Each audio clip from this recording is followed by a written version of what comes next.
ইন্নাল হামদালিল্লাহ 2025 সালে পবিত্র শবে বরাত ফেব্রুয়ারি মাসের 14 তারিখ শুক্রবার দিন গিয়ে যে রাত হবে ওই রাতে সুপ্রিয় দর্শক এই লাইলাতুল বরাতে আপনি কি কি আমল করবেন আজকে আমি হাদিস থেকে 5টি গুরুত্বপূর্ণ আমল শিখিয়ে দিব। এই আমলগুলা করে আল্লাহ রাব্বুল আলামিনের কাছে চাইবেন, আল্লাহ রাব্বুল আলামিন আপনার মনের নেক চাওয়া পাওয়া পূর্ণ করে দিবেন ইনশাআল্লাহ। ভাগ্য নির্ধারণের রজনী, এই রজনীতে আপনি যদি আল্লাহ রাব্বুল আলামিনের কাছে এই আমলগুলার মাধ্যমে চান, আল্লাহ রাব্বুল আলামিন আপনার ভাগ্য পরিবর্তন করে দিবে ইনশাআল্লাহ। সুপ্রিয় দর্শক, গুরুত্বপূর্ণ এই ভিডিওটি সম্পূর্ণ দেখার বিশেষ অনুরোধ রেখে আজকের ভিডিও আরম্ভ করছি। হযরত আলী ইবনে আবি তালিব রাদিয়াল্লাহু তাআলা আনহু থেকে একটি হাদিস বর্ণিত রয়েছে, সেখানে রাসূলুল্লাহ সাল্লাল্লাহু আলাইহি ওয়াসাল্লাম বলছেন, ইন্নাল্লাহা লা ইয়াত্তালিউ ফি লাইলাতিন নিসফি মিন শাবান, নিশ্চয় আল্লাহ রাব্বুল আলামিন মধ্য শাবানের রজনীতে আত্মপ্রকাশ করেন। ফায়াগফিরু লিজামিই খালকিহি ইল্লা লিমুশরিকিন আও মুশাহিনিন, আল্লাহ রাব্বুল আলামিন তার সৃষ্টির সকলকে সাধারণ ক্ষমা ঘোষণা করেন দুই শ্রেণীর মানুষ ব্যতীত। এক নম্বর হচ্ছে হিংসুক তথা বিদ্বেষ পোষণকারী, দুই নম্বর হচ্ছে শিরিক করনেওয়ালা যে মুশরিক। তাহলে সুপ্রিয় দর্শক, এই হাদিস থেকে আমরা একটি আমল পাই, তা হলো তাওবাহ করা। কারণ আমার ভেতর এই শিরিকের গুনাহ আছে কিনা আমি জানি না, হিংসুকের গুনাহ আছে কিনা আমি জানি না। আমার ভেতর যদি এই দুই শ্রেণীর রোগ থেকে থাকে, দুই শ্রেণীর গুনাহ থেকে থাকে, এই গুনাহ থেকে পরিত্রাণের জন্য একটি মাত্র পথ, সেটা হচ্ছে তাওবাহ করা। এই জন্য 14 তারিখ দিবাগত রাতে প্রথম কাজ হবে সূর্য অস্তমিত হওয়ার সাথে সাথে তাওবা করে নিজেকে পাক সাফ করা। তাওবার দোয়া এখন আমি আপনাদেরকে শিখিয়ে দিচ্ছি। তাওবার দোয়া শেখার পরে এবার তাওবার নিয়মটি বলে দিব। আস্তাগফিরুল্লাহ, আস্তাগফিরুল্লাহ রব্বি মিন কুল্লি, রব্বি মিন কুল্লি যামবি ওয়া আতুবু, যামবি ওয়া আতুবু ইলাইহি, ইলাইহি লা হাওলা ওয়ালা কুওয়াতা, লা হাওলা ওয়ালা কুওয়াতা ইল্লা বিল্লাহ, ইল্লা বিল্লাহ। এতটুকুই হচ্ছে তাওবার দোয়া। আমি সম্পূর্ণ তাওবার দোয়া বলছি। আস্তাগফিরুল্লাহ রব্বি মিন কুল্লি যামবি ওয়া আতুবু ইলাইহি লা হাওলা ওয়ালা কুওয়াতা ইল্লা বিল্লাহ। সুপ্রিয় দর্শক, শুক্রবার সূর্য অস্ত যাওয়ার সাথে সাথে মাগরিবের নামাজের পরে এই তাওবার দোয়া আপনি 3 বার পড়বেন। এরপর আল্লাহ রাব্বুল আলামিনের কাছে ক্রন্দন করে, মোনাজাত না করলেও হবে, এমনি মনে মনে ক্রন্দন করে নিজের পেছনের গুনাহের জন্য ক্ষমা চাইবেন, আল্লাহ রাব্বুল আলামিন ক্ষমা করে দিবেন ইনশাআল্লাহ। এই রাতের 2 নাম্বার আমল হচ্ছে নামাজ আদায় করা। হাদিসে এসেছে, আবু মুসা আশআরী রাদিয়াল্লাহু তাআলা আনহু থেকে বর্ণিত, তিনি বলেন রাসূলুল্লাহ সাল্লাল্লাহু আলাইহি ওয়াসাল্লাম বলেছেন, ইদা কানাত লাইলাতুন নিসফি মিন শাবান, যখন মধ্য শাবানের রজনী উপনীত হবে, ফাকুমু লাইলাহা ওয়াসুমু নাহারাহা বা ওয়াসুমু ইয়াওমাহা, রাতের বেলা নামাজ আদায় করো, দিনের বেলা রোজা রাখো। তো এখান থেকে নামাজ আদায়ের ব্যাপারে আদেশ পেয়ে থাকি। অপর একটি হাদিসে উল্লেখ রয়েছে, যেটা হযরত আয়েশা সিদ্দিকা রাদিয়াল্লাহু তাআলা আনহা বর্ণনা করেছেন, রাসূলুল্লাহ সাল্লাল্লাহু আলাইহি ওয়াসাল্লাম একবার দীর্ঘ নামাজ আদায় করলেন।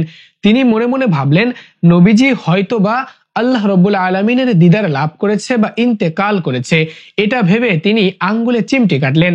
তখন রাসূলুল্লাহ সাল্লাল্লাহু আলাইহি ওয়াসাল্লাম আঙ্গুল নাড়া দিলেন। নামাজ শেষ করে নবীজি বললেন, তুমি কি আশঙ্কা করেছো আল্লাহ এবং আল্লাহর রাসূল হক নষ্ট করবে? আয়েশা বললেন, না ইয়া রাসূলুল্লাহ। তখন নবীজি বললেন, আয়েশা তুমি কি জানো এটা কোন রাত? এই রাতে আল্লাহ রাব্বুল আলামিন পৃথিবীর নিকটতম আসমানে অবতীর্ণ করেন। সুপ্রিয় দর্শক, এই হাদিস আরো অনেক লম্বা। আমি এখান থেকে যে কথাটি উল্লেখ করতে যাচ্ছি তা হলো, এই রাতে নবীজি সাল্লাল্লাহু আলাইহি ওয়াসাল্লাম নামাজ পড়েছেন, এর রাকাত ছিল দীর্ঘ। এই জন্য আমরা এই রাতে বেশি বেশি করে সালাত আদায় করব, নামাজ পড়ব। নামাজ কিভাবে আদায় করতে হবে, কত রাকাত? হাদিস শরীফে বর্ণিত রয়েছে, সালাতুল লাইলি মাসনা মাসনা, রাতের নামাজ 2 রাকাত করে আদায় করতে হবে। নিয়ত আপনি এভাবে করবেন, আমি কিবলামুখী হয়ে 2 রাকাত নফল নামাজ আদায়ের নিয়ত করছি। কথাটা মনে মনে আনলেও নিয়ত হয়ে যাবে। এখানে 2 রাকাত শবে বরাতের নামাজ আদায় করছি এরকমটা বলার কোনো দরকার নাই, কারণ হাদিস শরীফে কোথাও উল্লেখ হয়নি শবে বরাতের নামাজ এভাবে উল্লেখ করে নিয়ত করতে হবে। শুধুমাত্র নফল নামাজ পড়বেন। এই রাতে যত ইবাদত করেন না কেন সবগুলা শবে বরাতের আমল নামার খাতায় লিপিবদ্ধ হয়ে যাবে। এই জন্য এক্সট্রা শবে বরাত উল্লেখ করে নিয়ত করার কোনো প্রয়োজন নাই। সুপ্রিয় দর্শক, এভাবে কত রাকাত আদায় করতে হবে? 2 রাকাত করে যত রাকাত ইচ্ছা এরাতে নামাজ আদায় করতে পারেন। 100 রাকাত, 200 রাকাত বা 50 রাকাত এইরকম নামাজ আদায় করতে হবে, কোথাও উল্লেখ হয়নি, কোনো হাদিসে আপনি পাবেন না। এই জন্য এগুলা ভ্রান্ত ধারণা। আপনি পারলে 2 রাকাত আদায় করতে পারেন, পারলে 4 রাকাত আদায় করতে পারেন, আপনার ইচ্ছা। সব নামাজ শেষ হয়ে যাওয়ার পরে মোনাজাত করবেন। মোনাজাতের ভেতর কোন দোয়া পড়বেন এর কোনো নির্দিষ্ট দোয়া নাই।